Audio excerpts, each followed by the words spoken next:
Olá, eu sou a Marina Laminatos, diretora Private em Empresas na InvestSmart. Nós estamos particularmente felizes nessa edição do nosso evento, do Smart Summit, em apresentar a Z Guidance Wealth. Para a gente é uma honra estabelecer essa nossa parceria, essa nossa sociedade.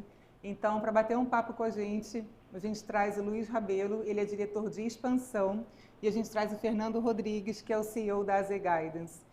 Muito obrigada a vocês pela presença, pela oportunidade desse bate-papo, da gente trazer um pouco de conhecimento, né, sobre o Wealth. Então, para começar já uma provocação, falar um pouco sobre o Wealth Management e o Wealth Planning, né, porque são coisas diferentes. Quando a gente fala Wealth como um todo, né, é interessante ter um pouco essa distinção de Wealth Planning e Wealth Management e como é que a gente atua além dos super ricos. Eu acho que quando a gente fala de wealth, a nossa tendência é ligar a uma camada com um patrimônio mais elevado. Eu acho que a gente pode discorrer um pouquinho sobre isso também, né? Ótimo. Bom, obrigado pelo convite. A gente também está super feliz de estar aqui no evento, no Summit, e super feliz também com a nossa sociedade. Indo especificamente sobre a tua pergunta, Marina, o Wealth Management, né, a gestão patrimonial, é um serviço prestado, como você falou, geralmente para aqueles indivíduos ou famílias com patrimônio elevado, ricas, né, muito ricas, e existe uma lógica, né, para que esse serviço seja um serviço prestado para esse grupo, porque é um serviço de alfaiataria, é um serviço customizado, feito por pessoas que são muito qualificadas, né, e individualizado. O que a gente está muito feliz com essa nossa sociedade com a InvestSmart é porque o nosso propósito, né, tanto da Z Guidance quanto da InvestSmart, é democratizar o serviço de wealth management no Brasil. Né? A gente investiu bastante em tecnologia, investimos na nossa metodologia e a gente consegue, então, prestar um serviço com a mesma qualidade que hoje, né, as áreas de private banking e os multifamily offices prestam para os seus clientes, né, com patrimônios muito altos. A gente consegue prestar um serviço de mesma qualidade para um investidor que ainda está na construção do seu patrimônio. Né? Então, tão importante quanto, né, Luiz? Exatamente. Quando a gente fala de cuidar de patrimônio, não é só um patrimônio acumulado, é um patrimônio também em construção. Sem dúvida. E a nossa missão é exatamente ajudar a esse grupo de investidores que ele consiga, enfim, acumular cada vez mais. E a parte, basicamente, do Wealth Planning é o planejamento que é feito. E aí eu vou pedir para o Fernando falar um pouquinho mais sobre o processo e como é que a gente faz essa parte do Wealth Planning dentro do serviço de Wealth Management. Claro, claro. Bom, primeiramente, boa tarde a todos. Obrigado aí pelo convite, Marina, da gente estar aqui. Eu acho que o Wealth Planning, né, o Wealth Management, que é a gestão de patrimônio como um todo, que envolve, né, também as preocupações com bem-estar familiar, sucessão, etc.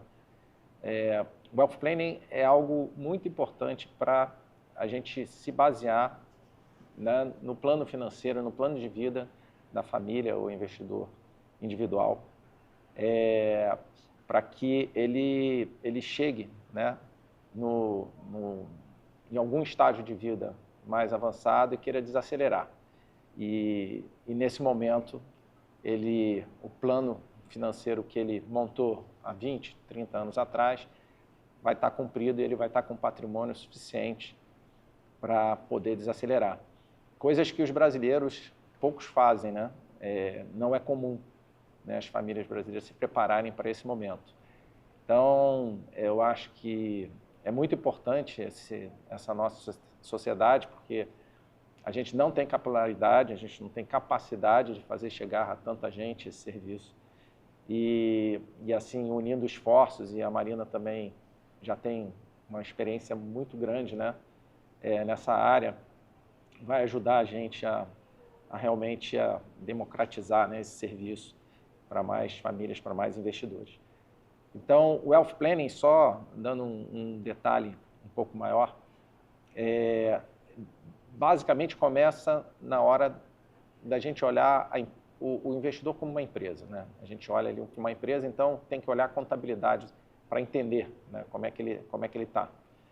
E é muito interessante porque nesse momento em que a gente pega o imposto de renda, que é a contabilidade, né, do investidor, muitas vezes a gente pega até erros na declaração que poderiam até causar algum tipo, né, de multa lá na frente, mas a gente acaba ajustando tudo e a gente consegue chegar de fato, quanto aquela pessoa custa, né? Porque normalmente, né, Luiz, as pessoas acham que custam menos do que realmente custam, né? O imposto de renda não deixa mentir, porque a gente consegue chegar exatamente quanto de dinheiro foi consumido no ano, quanto sobra de dinheiro, né, para ele investir.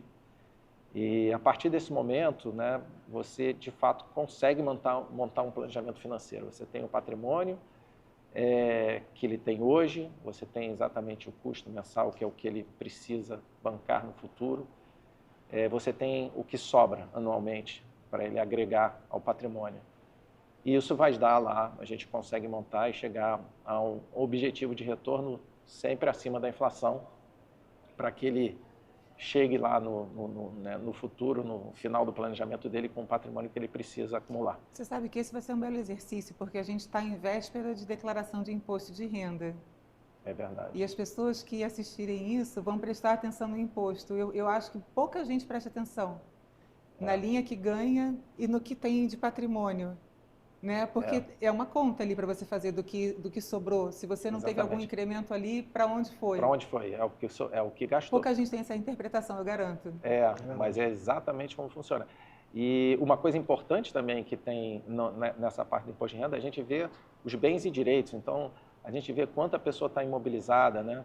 Tem pessoas que já estão numa fase de vida mais avançada e que têm o patrimônio muito imobilizado, né? Então, assim, uma concentração grande em imóveis que pode não ser tão saudável, né? Porque você está, né, em posições micro na área de imóveis, né? Então, sei lá, se você tem um imóvel que cresce, uma favela, alguma coisa que de alguma forma desvalorize, né, o imóvel naquela região, isso pode colocar realmente o plano, causar bastante problemas, né, assim, para um plano financeiro. Então, você está ali, talvez, quando a gente olha cliente com 30% mobilizado, ok, mas tem gente que tem 80% mobilizado, né? Então, a gente tem que entender que ele está 80% numa classe de ativos só, que se tiver algum problema, como foi, né, nos últimos 10 anos aqui no Brasil, né, o imóvel, se você pegar de 2002, né, 2003 a 2013, os imóveis multiplicaram por 6, mas agora eles estão custando a mesma coisa que custavam 10, 15 anos. Fora a vacância que a gente observou na pandemia, né? Exatamente. Então, assim, quando você concentra, você tem esse risco. E na realidade, se você já passou 20 anos assim e aconteceu no final desses 20 anos, você já comprometeu o seu plano de vida. Então, é muito interessante, né? Essa é a base de tudo para fazer o seu plano financeiro e, finalmente, aí sim você vai construir sua carteira.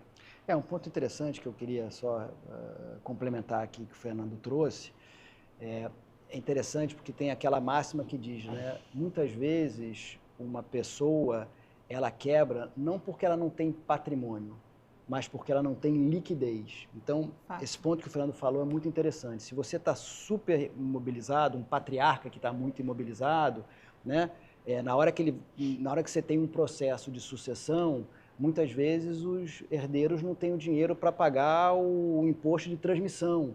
Cria-se um problema de liquidez para você conseguir concluir uma etapa. Então, a gente tem esse olhar também na sucessão, né? E o ponto interessante da nossa metodologia, Marina, é porque a gente pega a situação do investidor hoje, a gente entende qual é a capacidade que ele tem de poupança, que é quanto ele ganha menos quanto ele gasta, né? E a gente entende qual é o ponto, né, onde ele vai se aposentar ou desacelerar e quanto ele precisa de capital para conseguir gerar uma receita, né, que possibilite a manutenção da sua situação atual, né? Do nível de vida que ele tem. É aí que a gente trabalha, né? Porque se o investidor está hoje fazendo uma gestão financeira, mas ele não sabe qual é o objetivo que ele está indo, não sabe qual é a direção que ele tem que tomar, né? Ele pode não estar conseguindo acumular o montante que ele poderia, outras vezes correndo um risco desnecessário, porque aquilo que ele precisa, né, não demanda um risco tão grande. Então, o trabalho que a gente faz é basicamente esse, e é uma coisa importante. Para nós, cada cliente é único. Cada cliente tem a sua estratégia, a sua necessidade de retorno. E então, a sua carteira de investimento. E a sua carteira de investimento também personalizada. Adequada ao plano dele. Perfeito. Por isso que o nosso trabalho é um trabalho de alfaiataria. Então, eu diria que esse é um ponto muito importante, que é a diferença entre o serviço de wealth management e um serviço, né, e um serviço, por exemplo, de uma gestão de uma carteira que não conecta, né, essas questões do objetivo, da situação atual e etc. Uma coisa que a gente não comentou, que eu acho legal falar, como é que a gente pensa em democratizar? Por que a gente está falando em democratizar, né? E eu acho que a gente desenvolveu uma tecnologia não para que os clientes sejam atendidos pela tecnologia, mas que a tecnologia esteja trabalhando para os consultores financeiros para que eles possam atender muito mais gente. Então, a partir do momento que ele define uma política de investimento, toda baseada nesse plano, diagnóstico patrimonial, etc., o próprio sistema já controla aquela política de investimento. Então, se entra aporte novo, ele já gera as movimentações necessárias de aplicação para que estejam dentro, né, da carteira, né, da política de investimento. Se tem um resgate não programado grande na carteira, que desbalanceia a carteira, ele também, né, faz imediatamente, coisas que talvez, se tivessem, né, esse controle ser humano, com certeza essa pessoa teria a capacidade de atender muito menos pessoas. E aí você pode focar mais no relacionamento. Exatamente. E aí você vai... Porque a gente não falou uma coisa muito importante, né? Você acabou de comentar, o relacionamento, porque a coisa vai mudando, né? Se você está falando, a gente gosta até de partir, né? Vamos olhar os 5 anos na frente, depois os outros 5, depois os outros 5, mas no fundo vai mudando, a vida das pessoas mudam, né? Você às vezes se separa, né? Divide patrimônio, vão criar 2 histórias diferentes, que começaram de novo, né? Então tem que fazer tudo do zero. Ou a pessoa recebeu uma promoção, tem muito mais recurso agora, então ela pode encurtar até o prazo dela. Não, o processo é vivo, né? Então, é o processo vivo, exatamente. Então, o relacionamento, quando ele tem mais tempo para o relacionamento, ele está entendendo melhor a vida da pessoa, né? E aí ele pode... Esse ponto, Fernando, só é importante ressaltar, um ponto muito bom, Fernando. O nosso serviço não propõe que o ser humano, né, que o assessor seja substituído pela máquina. Não, a máquina ajuda a potencializar o trabalho do profissional. Então, um copiloto ali. É um copiloto, exatamente. É um exoesqueleto, né, que ajuda ele a carregar um peso maior, entendeu? Eu acho isso interessante, assim, pegando esse gancho. A gente, às vezes, olha muito para os ciclos econômicos e para o cenário econômico para decidir construir um portfólio. Há pouco a gente estava comentando, muitas vezes as pessoas começam a falar sobre investimentos desenhando o cenário econômico e aí vendo o que tem de interessante para fazer o investimento. Então você fica um pouco refém dos ciclos econômicos. Eu não me lembro de alguma ocasião que a gente não esteja falando sobre incertezas. Qual foi o ano que a gente não falou, dadas as incertezas do cenário? Sim. Então o que vocês comentaram talvez deixe a gente menos refém dessas incertezas e desses ciclos, porque você passa a olhar para o objetivo do investidor. É claro, vai calibrar a carteira, né? Vai ajustando, vai recalculando a rota se necessário, mas você parte de um outro pressuposto, né? Exatamente. O ponto de partida, o marco zero, né, para a construção. E você falou muito bem, porque isso é o que faltava aqui para terminar, né, essa história, porque ciclos econômicos vão acontecer e a gente tem uma certeza, a gente tem, que a crise ela vai acontecer. Então, do jeito que é desenhada a carteira para cada cliente, ele vai ter uma carteira de curto prazo, que a gente chama, né, que é baseada, né, em ativos mais líquidos, em ativos com risco muito baixo, que seguem lá os juros, né, do país, com algum prêmio sempre. Mas essa carteira vai dar a tranquilidade para o cliente que ele vai ter ali 5 anos, que cobre dinheiro para cobrir 5 anos de custo dele mensal, né? Então, ele sabe que ele tem uma janela no mínimo de 5 anos para estar investindo, né, na carteira de longo prazo dele. Então, tudo que tem volatilidade, tudo que balança vai estar nessa carteira de longo prazo. Só que é dali que vem o retorno, né? Então, como ele vai estar muito adequado, mesmo nas crises, e ele sabendo, né, que a gente tem essa carteira, a preservação de capital ali para garantir ele durante o prazo necessário, né? A gente diz que risco, as coisas são muito arriscadas quando você olha diariamente, né? Quando você olha de ano em ano, ela já fica bem menos arriscada, né?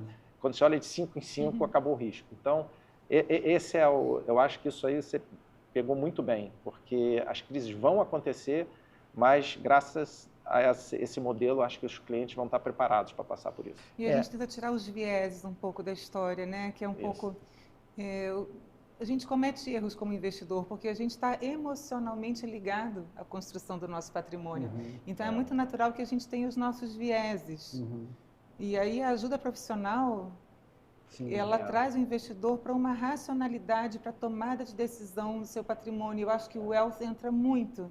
Isso. Perfeito. Se encaixa muito bem. Né? E outro ponto interessante é que o monitoramento que tem que ser feito, né, e a gente indica que pelo menos trimestralmente a gente se converse, se fale, né, analise, ele tem um quê também de educação financeira, né? Então, uma coisa que a gente falou de risco, né? O risco sempre existe. Ele às vezes fica mais aparente, às vezes menos, mas ele está sempre aí. Então, o risco geopolítico sempre tem, mas às vezes quando sai uma guerra, todo mundo começa a prestar atenção. E eu gosto de dar o exemplo assim né, de atravessar a rua. Você atravessa a rua todo dia, não acha nada demais. Aí um dia você chegou lá, estava atravessando a rua, uma pessoa foi atropelada. Eu tenho certeza que o próximo mês você vai passar a olhar o tempo todo para os dois lados antes de atravessar, né? Aquele risco ficou muito aparente. Então, essas coisas, com o tempo, você vai passando, né, para os clientes e os investidores, eles vão aprendendo. Isso vai dando tranquilidade. Isso também é muito interessante, é um trabalho que eu queria só trazer um ponto aí, em complemento ao que o Fernando falou, que é a questão do conceito do risco, né? Muitas vezes o investidor ele entende que o risco é estar em algum ativo volátil e etc., né? E aí ele fica preocupado e acha que tem muito risco. Mas eu queria trazer também, né, convidar o investidor a pensar que às vezes o risco maior dele é não ter uma carteira que permita que lá no momento onde ele vai se aposentar, ele tenha um valor suficiente para manter a qualidade de vida dele. Então, trabalhar essa questão dos dois riscos, que é o risco, né, imediato ali percebido, né, em relação ao risco futuro dele não ter se planejado. Então, esse debate sobre o que é risco, né, qual é o risco, né, pior, né, é importante também a gente colocar. E é importante também a gente ver o seguinte, às vezes o cliente, não, eu quero todo o meu dinheiro no CDI, né, agora, como está. O CDI nos últimos 10 anos rendeu IPCA mais 3, se não me engano, né? E muitas vezes, isso porque o CDI foi muito alto, mas assim, muitas vezes o CDI não vai te proteger de um surto inflacionário. Sim. Não vai. A gente teve exemplo recente de descasamento. Exatamente. Pós-pandemia tivemos juros reais negativos. Então, mas assim, provavelmente, esse um ponto, se você tem um planejamento financeiro para pegar IPCA mais 4,5 ou 4, esse um ponto em 20 anos faz uma diferença enorme, entendeu? Bom, a gente está chegando aos momentos finais do nosso bate-papo, uma pena que a gente tem um tempo a cumprir. Então, se vocês quiserem fazer as considerações finais, acho que essa vai ser a primeira de muitas conversas. Esse é um tema muito vasto, certamente a gente está só começando a falar sobre. Não, eu queria agradecer muito a oportunidade, né, e dizer que a gente está muito animado com essa sociedade e muito animado também com esse objetivo de democratizar o acesso dos investidores ao serviço e aos benefícios do Wealth Management. Eu queria agradecer aí a oportunidade, né, que a InvestSmart deu aqui, esse espaço para a gente poder colocar para as pessoas, né, o trabalho que a gente faz. E eu diria para os investidores, assim, né, em geral, que a gente acaba colocando para eles, né, no nosso relacionamento, é disciplina. E essa disciplina vale muito a pena, né? No longo prazo vale muito a pena. É isso. Muito obrigada novamente. Um prazer. Tá bom. Até a Ótimo. próxima, pessoal. Obrigado. Valeu.